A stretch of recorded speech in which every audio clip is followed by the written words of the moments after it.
Muy buenos días, muy buenas tardes, muy buenas noches. Donde usted se encuentre, este es Luis Alberto Jovel de luisjovel.com. En este día me gustaría traerle a usted, querido que me siga aquí en este blog, querido radio escucha o podcast escucha, se podría decir. Todos esos son nuevos términos que existen el día de hoy. Me gustaría llamarle la atención a un movimiento que ha nacido ya en los últimos décadas, quizás más de 12 años, que se le llama el nuevo calvinismo. El nuevo calvinismo, yo hago una diferencia con el nuevo calvinismo con el neoreformados. Los neoreformados son aquellos que quieren, según ellos, regresar a lo que Calvino, la pureza del calvinismo.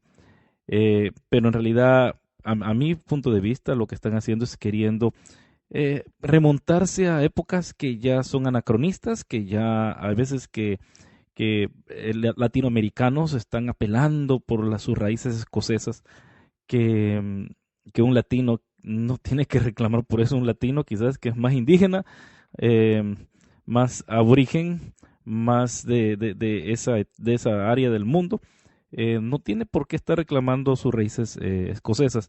Eso es el neoreformado. También existe algo que le digo neocalvinismo, que es similar. Pero John Piper, el predicador de Estados Unidos, él ha hecho una presentación el mes pasado con respecto a qué es el nuevo calvinismo, y él da 12 pautas de lo que encierra este nuevo movimiento que se ha venido a conocer como el nuevo calvinismo. Y el nuevo calvinismo, hay muchas personas que son parte de él. John Piper es uno, Mark Driscoll, que es famoso a pesar de todos sus escándalos. Quizás no son escándalos morales, pero sí el hombre le gusta atraer mucho la atención. Ellos han influenciado, junto con otros, con Wayne Grudem y otras personas. Estamos viendo que no son personas necesariamente de una denominación particular, pero que son un conglomerado de denominaciones que hacen el nuevo calvinismo. Yo creo que yo me puedo, en lo personal, identificar más con el nuevo calvinismo, excepto que Piper empieza hablando del tulip, pero me gusta lo que tiene que decir el tulip. Así que vamos a ver lo que Piper habla. Son 12 puntos que diferencian o que marcan el nuevo calvinismo. Y me gustaría empezar con el número 1, que se dice: el nuevo calvinismo se aferra a la inerrancia de la Biblia, abraza las verdades bíblicas detrás del acrónimo TULIP, mientras teniendo una aversión al uso del acrónimo o algún otro empaque sistemático, junto con un calificado abrazo a la expiación limitada. El enfoque es en la soteriología calvinista, pero no a la exclusión o desprecio de la visión ancha de Calvino. A mí me gusta lo que está diciendo aquí Piper, porque la inerrancia de la Biblia es, yo puse ahora en Twitter que parece que la inerrancia de la Biblia, ese concepto, viene más bien de los Estados Unidos, de los años 1800, de la época en la cual se estaba peleando con respecto. El sur de Estados Unidos estaba en guerra con el norte, y no solamente era una guerra bélica, sino que era una guerra teológica. Muchos del sur querían justificar con la Biblia que tenían que tener, que podían tener esclavos, mientras que en el norte decían que no. Y de ahí nació no la palabra, sino el método de hacer, de llegar a lo que nosotros conocemos ahora como la inerrancia de la Biblia. Ahora, Piper lo está usando de una forma de que la Biblia es correcta. La iglesia en sí siempre ha creído más bien en la autoridad de la Biblia, en la infalibilidad de la Biblia, pero la inerrancia es algo muy nuevo dentro del margen teológico que viene más que todo de los Estados Unidos. Pero me gusta lo que dice acerca del TULIP, que dice que abraza las verdades detrás del acrónimo TULIP, mientras teniendo una aversión a usar al uso del acrónimo o algún otro empaque sistemático. O sea que el nuevo calvinismo apoya el TULIP, y como dice, junto con un calificado abrazo a la expiación limitada. O sea que calificado quiere decir de que se entiende o se acepta de que de que la L de la expiación limitada tiene sus problemas, tanto con otros pasajes que dice que Dios amó a todo el mundo, o que dio en Juan, que en la epístola de Juan, que Dios dio vida por todos, la expiación de pecado de todos. Pero sí hay cierto número de elegidos, eso no lo podemos negar. Pero es algo bien complicado que la Biblia no nos da. La Biblia se rehúsa, lo punto de mi vista, la Biblia se rehúsa a ser limitada o a ser, hablando de la expresión limitada, a ser limitado o limitado a oponerse bajo una jacket de presión. La Biblia no hace eso. Pero sí, junto con un calificado abrazo a la expresión limitada, el enfoque es en la soteriología calvinista, pero no la exclusión o desprecio de la visión ancha de Calvino. O sea que la soteriología es central, es un enfoque, pero también hay otros puntos dentro de Calvino que son importantes. A ver. Bueno, ese es el primer punto. El segundo enfoque o el segundo distintivo del nuevo calvinismo es que abraza la soberanía de Dios en la salvación y en todos los asuntos de la vida y de la historia, incluyendo el mal y el sufrimiento. Aquí es donde R.C. Sproul, quizás que ustedes muchos lo conocen, él hace énfasis en eso, que él dice, no hay ninguna molécula en todo el universo que no se mueva si no es la voluntad de Dios. Ahora, yo tengo un poco de problema con esto porque yo creo en la soberanía de Dios en la salvación y en muchos de los asuntos de mi vida. Pero como yo siempre pregunto, y no estoy yo no estoy diciendo que es así, simplemente es una pregunta que yo me hago y le pregunto a Dios, ¿será que a Dios le interesa quién gana el Mundial en el 2014? ¿Será que a Dios le interesa o influye quién va a ganar la lucha libre o el boxeo? Mucha gente dice que sí. Yo creo que lo que dice Piper, que el calvinismo abraza la soberanía de Dios en la salvación y en todos los asuntos de la vida, en la historia, incluyendo el mal y el sufrimiento. O sea, que la muerte de un hijo en un accidente es la voluntad de Dios. Son cosas que uno se pregunta. Lo único que puede hacer uno, yo creo, es dárselo a Dios, a esas cosas. Ahora no les quiero dar versículos bíblicos, simplemente quería leer esto más que todo y dar un pequeño comentario acerca de lo que yo pienso, de lo que él está hablando, lo que Piper está hablando. Así que el segundo punto número 2, el nuevo calvinismo abraza la soberanía de Dios en la salvación y en todos los asuntos de la vida y de la historia, incluyendo el mal y el sufrimiento. El punto número 3, el nuevo calvinismo tiene un fuerte complementarismo opuesto al igualitarismo, con un énfasis con el desarrollo de hombres y mujeres, donde los hombres abrazan un llamado robusto a un liderazgo que refleja a Cristo. Aquí hay que definir, porque estas son palabras que se ocupan en inglés. Un complementarismo quiere decir de que el hombre y la mujer se complementan, no necesariamente son iguales. Eso es lo que está diciendo Piper. Piper es de los que no creen que las mujeres pueden ser pastoras. Y el igualitarismo o egalitarismo, esto es algo nuevo, también una palabra nueva. Egalitarian se dice en inglés, egalitarismo me gustaría decir a mí, pero muchos me han corregido que no, que esa palabra no existe en español. El igualitarismo dice de que el hombre y la mujer son iguales en toda área. Pero el complementarismo dice no, que el hombre es la cabeza de la casa, mientras que la mujer tiene que ser protegida por el esposo. Por eso es que dice Piper, con un énfasis con el desarrollo de hombres y mujeres, donde los hombres abrazan un llamado robusto a un liderazgo que refleja a Cristo. Y aquí es una cosa del complementarismo que no es un machismo, sino que uno tiene que reflejar el amor de Cristo dentro de su vida matrimonial y también en la iglesia. Punto número 4. El nuevo calvinismo se refleja en que afirma a la cultura en vez de negar la cultura. Vemos muchos movimientos calvinistas que prácticamente viven aislados de todo. Y no solamente movimientos calvinistas, sino que hay otros, los Amish, los menonitas, viven fuera de la cultura.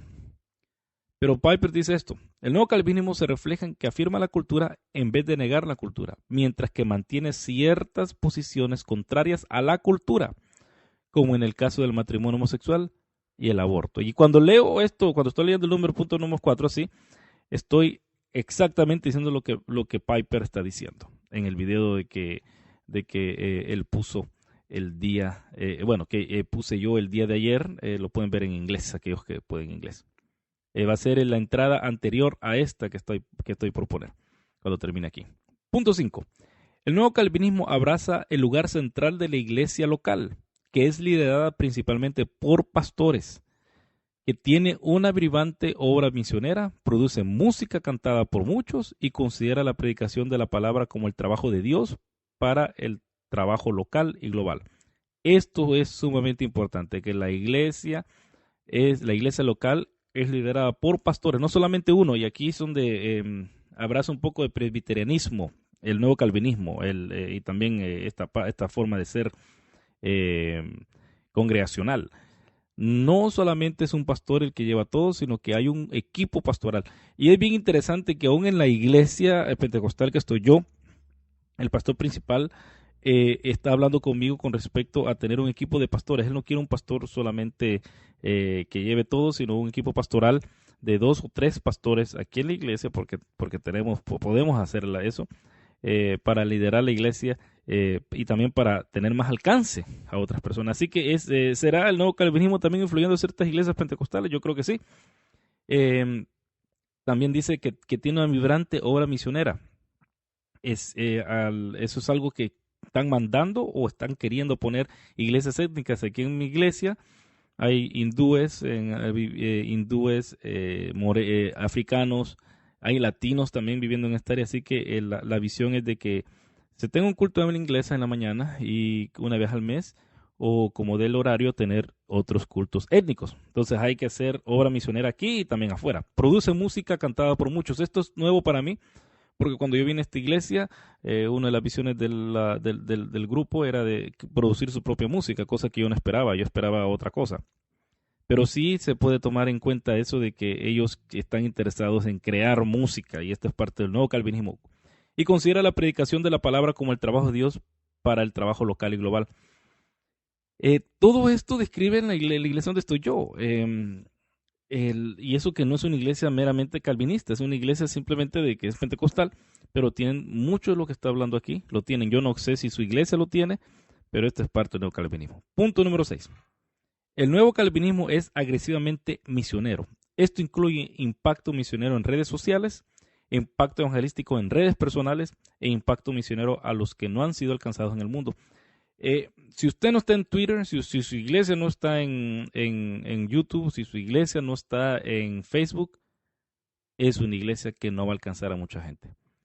Una de las formas que toda la gente está haciendo esto, y no solamente el nuevo calvinismo, sino que muchas otras personas, pero yo creo que yo creo que esto parte del énfasis del nuevo calvinismo es porque muchos calvinistas se han negado a hacer esto, lo ven como algo mundano. Así que hacer esto en las redes sociales, en las redes personales, es algo que ha sido muy estratégico por parte del nuevo calvinismo. Punto número 7. El nuevo calvinismo es interdenominacional con un fuerte y algunos dirían oximorónico sabor bautista. Muchos neoreformados, hablemosles así, detestan el nuevo calvinismo. ¿Por qué?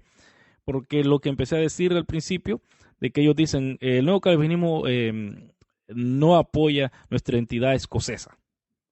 Y el que lo dice es un argentino. Él no tiene ni una pizca de sangre escocesa. El nuevo calvinismo está atentando a nuestro instintivo que solo cantamos salmos. Pero no todas las denominaciones están acostumbradas a cantar salmos, o solamente salmos. Y también el nuevo calvinismo apunta, no puede ser calvinismo, ¿por qué? Porque creen en el bautismo de creyentes y no de infantes. O sea que mucha gente detesta el nuevo calvinismo por estas 3 cosas que acabo de decir, de interdenominacional con respecto a la música y también que tiene un sabor bautista. Y John Piper reconoce estos rasgos que tiene el nuevo calvinismo. Punto número 8, y otra cosa que muchos neoreformados calvinistas, neocalvinistas se quejan, es el siguiente. El punto 8 es, el nuevo calvinismo incluye carismáticos y no carismáticos. En muchos movimientos presbiterianos, bueno, yo les digo modernos porque yo creo que ni Juan Calvino hubiera sido parte de ellos, pero en muchos movimientos parte es de que uno no tiene que creer en el movimiento del Espíritu Santo como lo vemos en la Biblia, como lo hacen los carismáticos. El día de hoy estuve yo en la biblioteca de un seminario donde yo he estudiado y encontré un journal, que es una revista teológica de estudios teológicos pentecostales. Y me llamó la atención que no pude leerlo porque solo estuve pasado, que en la última serie tiene un artículo que habla del abuso dentro de las iglesias carismáticas, el abuso de poder dentro de las iglesias carismáticas. Bien interesante. También había un artículo con respecto al uso de la profecía el día de hoy, que muchas personas del nuevo movimiento, del neo-reformados, neocalvinistas, dicen que esto no puede tomar parte, que la nueva revelación, ya tenemos el canon, por lo tanto necesitamos revelaciones, pero me gustó lo que dijo este hombre, lo estuve leyendo rapidísimo, no lo alcancé a leer todo, pero lo que dice de que lo que yo también apelo, que la profecía en el Nuevo Testamento, según el cristianismo paulino, para usar ese término que lo usé uno estos días en Facebook, el cristianismo paulino solo conoce que la profecía es para edificar, consolar y ahora se me olvidó, es para consolar, edificar y exhortar. Son tres cosas. No tiene la profecía en el Nuevo Testamento, según el cristianismo paulino, no es para traer nueva revelación. Eso es el ministerio profético, que es otra cosa, muy diferente al don de profecía que está hablando Pablo en 1 Corintios capítulo 14. Así que es bien interesante ver esas cosas. Y así que el nuevo calvinismo incluye carismáticos y no carismáticos. Punto número 9. El nuevo calvinismo pone una prioridad en la piedad, en el sentido puritano, con un énfasis en el papel esencial de los sentimientos en la vida cristiana, mientras que se estima el papel de la mente y de ser muy productivo en ello, y abrazando el valor de una seria erudición. Jonathan Edwards sería invocado como un modelo de esta combinación de los sentimientos y la vida de la mente, más seguido que Juan Calvino, siendo esto justo para Calvino o no. ¿Por qué? Porque Juan Calvino se conoce, cuando yo hice el curso de Juan Calvino por la Universidad de Ginebra, una de las críticas que la gente siempre le ha hecho a Juan Calvino es que es un aburrido.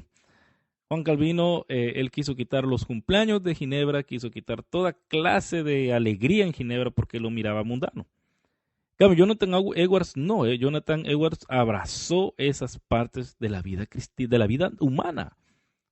El calvinismo después de la Reforma se conoció más que todo por el escolasticismo, o sea que solamente todo era cerebral. Usted iba a la iglesia y eso fue una de las razones por la cual el famosísimo Finney se puso en contra del calvinismo de su día, porque él mismo criticaba, esto es una fe solamente cerebral, no es una fe viva. Podían tener la justificación por fe, se la podían saber para arriba y para abajo, pero los 6 días de la semana lo vivían como cualquier otra cosa, y cuando llegaba el domingo era el único día que lo vivían santo y después volvían a hacer eso. Entonces, el sentido puritano que está diciendo Piper es que es un caminar diario y toma en cuenta el papel de los sentimientos en la vida cristiana. Muchas veces la gente se siente depresionada, muchas veces la gente se siente alegre. Todo eso lo tenemos que tomar en cuenta. Y yo siempre apelo a la creación. Cuando Adán estaba en el huerto y estaba con Dios, pero él se sentía solo. Nosotros estamos creados para tener sentimientos. Los sentimientos no son malos. Mucha gente, no nos tenemos que dejar dominar por los sentimientos. Pero yo, me imagino yo que si un hijo está por morirse, que uno ve que un camión lo va a arrasar, ¿qué es lo que lo mueve a uno? El amor, el sentimiento. A quizás empujar a ese hijo y uno morirse en vez del hijo. Yo creo que eso es algo que se ha perdido dentro del cristianismo, más que todo en el cristianismo reformado.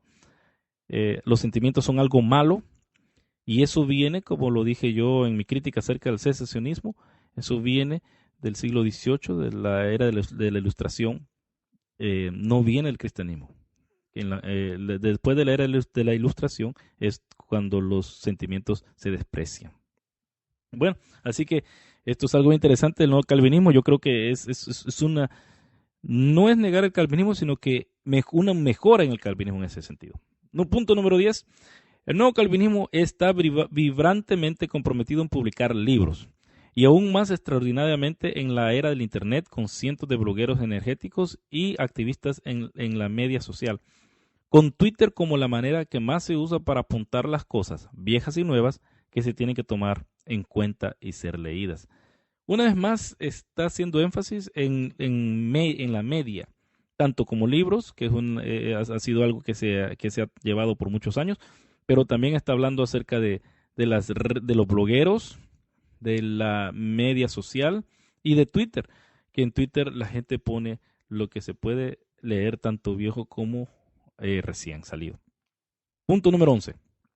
El nuevo calvinismo es internacional. Y este punto es súper, para mí es muy importante. Siempre haciendo énfasis de que hay algunos calvinistas latinos con nada que ver con Escocia le dan que tienen un legado escocés y no se hacen autóctonos, se hacen escoceses en su propia tierra y quieren que la gente sea igual a ellos. Y me recuerda mucho, antes de leer esto, me recuerda mucho que aquí existe en Melbourne una iglesia que se llama Rosa de Sarón. Yo conozco al pastor, somos conocidos, no somos amigos, pero yo al hermano siempre lo saludo. Y la esposa es una señora excelente. Y unos hermanos se salieron de su iglesia y están yendo a una iglesia pentecostal, pero en inglés. Y cuando estos hermanos van a su culto, los tratan como caídos, porque no están con ellos, porque han dejado la cultura salvadoreña y se han ido a la cultura australiana. Así son muchos de estos hermanos, que han abrazado ser escoceses. Y no, el calvinismo se conoce porque fue a todos lados y en esos lugares tomaron expresiones autóctonas, pero muchos aún quieren definirse la diferencia entre ellos y otros por de dónde vienen, qué clase de etnia son. Pero miren lo que dice Piper en el número 11, punto número 11 del nuevo calvinismo. Dice, el nuevo calvinismo es internacional en alcance, multiétnico en su expresión, culturalmente diverso. No hay ninguna geografía central, hablando de los que de Escocia o Ginebra, racial, cultural o gobernante. No hay oficiales, no hay organización como tampoco ninguna afiliación que podría acoger el movimiento en su totalidad. Y me atrevo a decir que hay ciertas partes de este movimiento que nadie, incluyéndome a mí en este cuarto, ha oído de ellos. Esto es bien importante para mí porque yo soy inmigrante. Yo emigré desde El Salvador a los 10 años a Estados Unidos, viví 7 años allá, después me vine para acá a Australia, viví un año en Sydney. He venido aquí en Melbourne, he estado viviendo muchos años, viví 3 años, casi 3 años en el campo. Yo creo que he tenido mi experiencia de experimentar diferentes culturas, diferentes experiencias de personas con diferentes cosmovisión de su vida. Y en realidad aquí en Australia, y como en Estados Unidos, y en muchos otros países hay gente de todos lados y de todos etnias. Y querer enfatizar que usted tiene que ser se tiene que comportar de cierta forma. Y me recuerda el movimiento misionero mundial. El movimiento misionero mundial son hermanos en Cristo. E igual como la Rosa Sarón, hacen de que si se convierte en un australiano prácticamente se tiene que vestir como latino y no como un latino normal, en el sentido de un latino de la calle. Tiene que ser un latino puertorriqueño. Y no solamente un latino puertorriqueño, sino un latino puertorriqueño de la iglesia tal, del área tal, del extracto social tal. Y el evangelio nunca quiso hacer eso. Pero nosotros lo queremos hacer. Y aquí podemos ver que no solo el neocalvinismo o el neoreformado son así, sino que muchos pentecostales son así. Y esto lo odiarían oír muchos, lo van a odiar oír si algún neocalvinista, un neoreformado lo está oyendo, pero están haciendo lo mismo que muchos pentecostales hacen. Y con esto no estoy condenando que son malos o que no son salvos, no, pero simplemente están haciendo algo que la Biblia no está llamando a hacer. Así que el neocalvinismo es internacional en alcance, multiétnico en su expresión.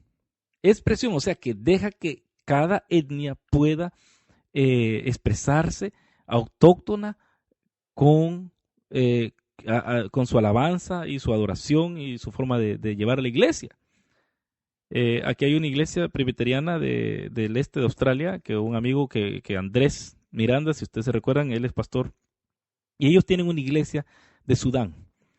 En la iglesia presbiteriana del este de Australia, ellos no ocupan instrumentos, ellos solo cantan salmos, pero dejan que los hermanos de Sudán ocupen ciertos instrumentos. ¿Por qué? Porque esa es su cultura. Ellos no son tan radicales como otros, que los escoceses, por ejemplo, que no, solo salmos. ¿Por qué? Porque Calvino quiso hacer eso. Bueno, Calvino, es cierto, traspasó los salmos porque no quería que cantaran los hermanos los himnos que cantaban los católicos, porque había mucha idolatría, pero muchos expertos no creyeron que Calvino quería terminar ahí. Él iba últimamente a introducir más cosas, pero muy joven se murió. Así que multiétnico en su expresión, culturalmente diverso, no hay ninguna geografía central, no hay Escocia ni Ginebra, racial, lo que pasó en Sudáfrica con el calvinismo, que solo eran blancos, cultural o gobernante. No hay oficiales, no hay un papa, por ejemplo, no hay organización, no hay una central, como tampoco ninguna afiliación que podría coger el movimiento en su totalidad. Y hay muchas personas que están siguiendo esto sin saber Piper. Y es lo que le estaba diciendo yo acerca de aquí en la iglesia. Son pentecostales y casi todo esto se lo puedo yo aplicar a una iglesia pentecostal. Y claro, muchos dirán, entonces ya ven que el nuevo calvinismo es pentecostal. No, porque no saben ni tienen ni idea del tulip. Pero sí es algo más abierto para la obra del Espíritu Santo. Y punto número 12. El nuevo calvinismo es robustamente centrado en el Evangelio, centrado en la cruz, con decenas de libros saliendo de la imprenta apuntando al Evangelio de todo ángulo y aplicándose a todas las áreas de la vida, con un compromiso para ver que la doctrina histórica de la justificación encuentre su fruto en la santificación personal y comunitaria. El neocalvinismo, el nuevo calvinismo, los autores se la pasan publicando libros, eso no lo voy a alegar, pero algo que me gusta es que todo libro apunta al Evangelio de todo ángulo. Me criticaron un poco cuando yo en Facebook empecé a decir de que, como Michael Berry, que dice que el centro de todo es el Evangelio. No es la doctrina de la justificación, sino que es el Evangelio de Cristo, que es el centro, es la prédica central de la Biblia. Pero como Piper, igual como Wright, igual como otros, dice que apuntando al Evangelio en todo ángulo y aplicando a todas áreas de la vida, con un compromiso para ver que la doctrina histórica, la justificación, encuentre su fruto en la santificación personal y comunitaria. No es algo, la justificación simplemente no es algo personal entre Dios y yo, sino que Piper está reconociendo también que es algo comunitario. La justificación, Dios vino a morir por un pueblo, no vino a morir por individuos, y es algo que la gente tiene que aprender. Bueno, querido oyente, esto es lo que le traía este día. El nuevo calvinismo, mucha gente se pregunta qué es el nuevo calvinismo. Pues Piper, uno de los promotores del nuevo calvinismo, nos está dando 12 puntos, 12 pautas, 12 distintivos de lo que es el nuevo calvinismo. Y yo creo que son puntos positivos, son puntos que describen quizás su iglesia, y son puntos que pueden llevarnos a llevar más allá el Evangelio de lo que lo hemos hecho. Dios le bendiga y hasta la próxima.